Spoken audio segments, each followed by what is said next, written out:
My career path really started when I was in middle school. I was given something to bring to a teacher that I didn't know.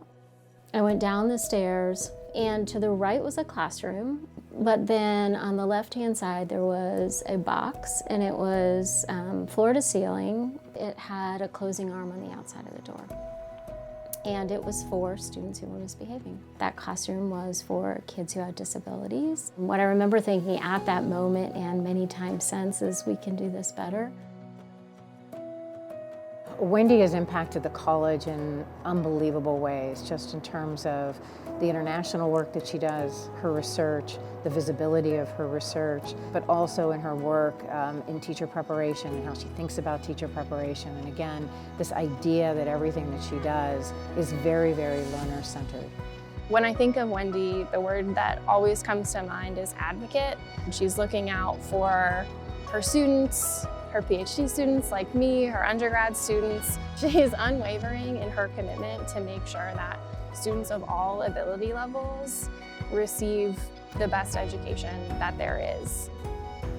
I have always been drawn to students who had the most challenging needs because they need an adult who wants to listen and try to understand and then serve them in a different way. Here at Mary Lou Fulton Teachers College, we believe in the next education workforce, which is really teams of teachers with distributed expertise working collectively around larger groups of students, and I think that that certainly applies to the work that I've done.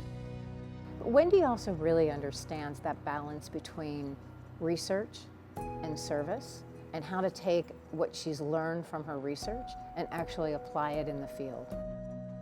What I knew in the classroom was that my reach could be the students on my caseload at the time. But I still wanted to have a bigger impact, and I felt like the way to impact more children and families was through the teachers who serve them.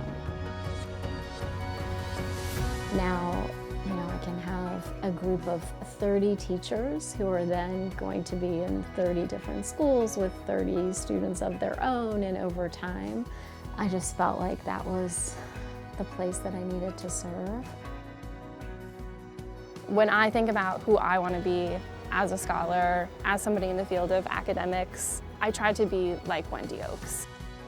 She works collaboratively with us in Mesa Public Schools to strengthen those support systems, to really wrap around our teachers and their needs, and she does it well.